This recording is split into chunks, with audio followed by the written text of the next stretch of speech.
체계 확립 방안도 마련할 계획입니다.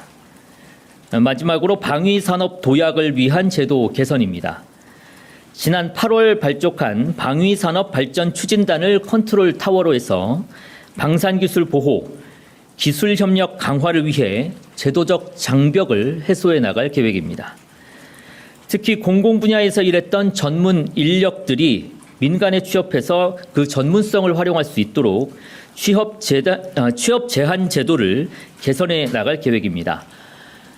이 같은 내용을 보고받은 이 대통령은 이 과정에서 악의적으로 제도를 우회 취업한 후에 로비를 벌이는 사람들이 있다는 점을 지적하면서 방산뿐 아니라 모든 분야에서 이 취업 제한 제도를 전면 점검하고 긍정적인 방안은 극대화하고 안 좋은 부분들은 줄여나가는 방법을 강구하라고 지시했습니다. 이상입니다. 네, 질문 있으신 기자분들의 질문 받도록 하겠습니다.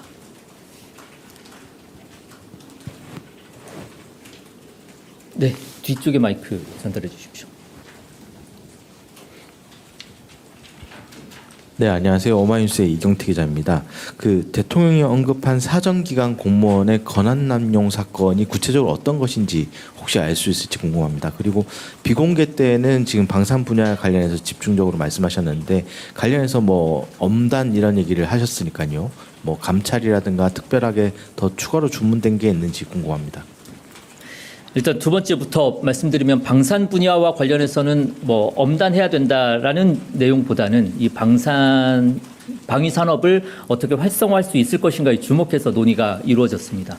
이 앞부분은 사정기관에 대한 부분을 이야기를 한 것인데 구체적인 사례를 대통령실이 직접 언급하는 것은 적절치 않은 것 같고 대통령의 워딩 그대로 봐주시는 게 좋을 것 같습니다. 네. 앞쪽에 마이크 전달해 주십시오. 예, 대변인님 매일경제 성순입니다. 오늘 그 방산 주제로 대수보회 하시면서 자주국방을 강조를 해주셨는데요. 안 그래도 어제 북한이 좀 탄도미사일 발사한 게 있는데 대수보회에서도 관련된 내용이 좀 언급이 있었고 대통령님께서 좀 말씀하신 부분이 있으셨을까요? 오늘은 이제 방위 산업에 대해서 이야기를 하는 부분이었고 안보에 대해서 뭐 구체적으로 별도의 논의가 이루어지지는 않았습니다. 다만 어제 미사일 발사와 관련해서 대통령실은 매우 예의주시하고 있는 상황이고 즉각 NSC 실무회의도 개최하는 등 나름의 대응을 최선을 다해 왔다라고 말씀드리겠습니다. 다른 질문 있으시면 또 받도록 하겠습니다. 네, 마이크 전달해 주십시오.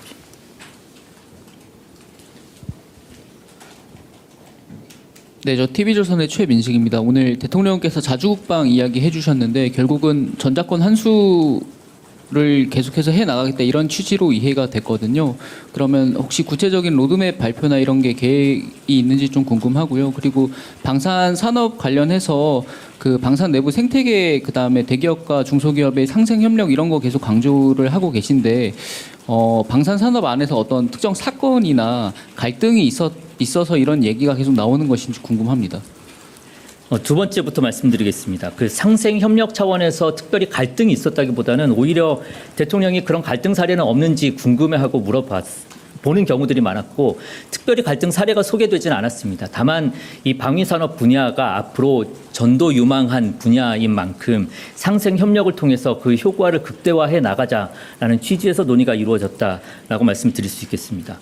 그리고 전작권 회복 부분은 우리가 앞으로 가져가야 될 방향임은 분명합니다. 다만 오늘 회의에서 별도의 전작권과 관련된 논의는 이루어지진 않았습니다.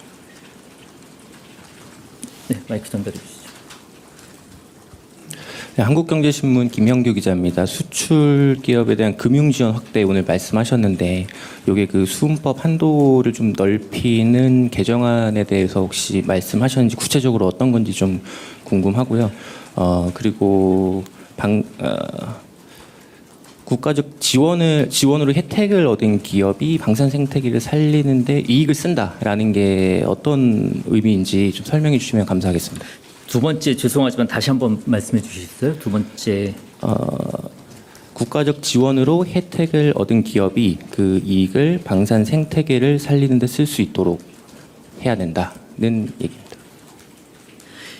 앞서서 말씀드렸지만 이 방산 분야는 갈수록 점점 더 고도화가 되면서 전략 산업화가 되고 있고 그에 따라서 정부의 지원이 불가피한 측면들이 많아지고 있습니다. 따라서 정부의 지원을 받은 기업은 그 기업이 받은 혜택들 혹은 거기에서 창출되는 이익이라든지 이런 부분들을 공익을 위해 일정 부분 쓰는 것이 국가를 위해서 바람직하지 않겠느냐. 또 나아가서 방산이라고 하는 이 분야가 점점 더 확대되는 데에 도움이 되지 않겠느냐라는 차원에서 말씀드렸고 특정 부분이라든지 아니면 구체적인 사례에 대해서 언급하거나 한 것은 아닙니다. 총론적인 의미라고 받아들여 주시면 좋을 것 같습니다.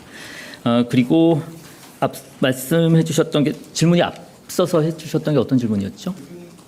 금융 지원. 이 세부적인 그 지원 내역은 저희가 나중에 다시 한번 말씀드릴 기회가 있으면 그때 설명드리도록 하겠습니다. 구체적인 내용에 대해서 심도 있는 논의가 오간 것은 아니고 발제하고 그런 어떤 취지에서 이런 것들이 발제가 됐는지를 논의하는 정도에서 오늘 회의는 이루어졌습니다.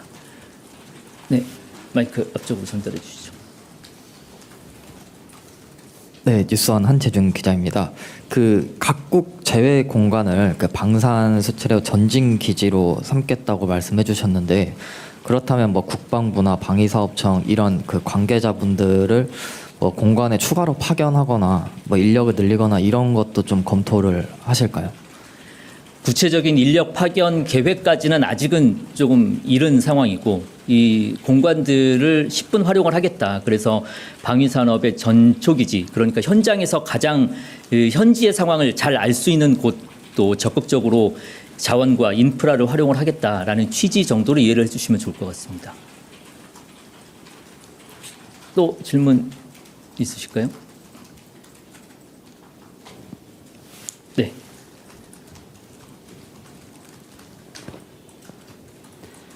네, 이상경 차관님 오늘 대국민 사과하셨는데 관련해서 대수보 회의에서 이야기 나왔는지 궁금하고 이 10.15 대책 내신 지 얼마 안 돼서 좀 문책해야 하는 거 아니냐 이런 의견도 나오는데 네, 입장 궁금합니다.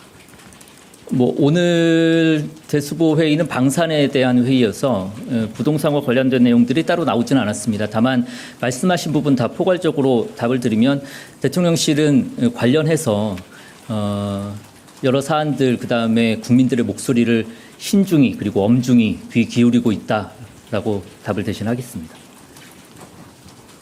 또 질문 있으실까요? 네, 없으시면 이상 마치겠습니다. 수고하셨습니다.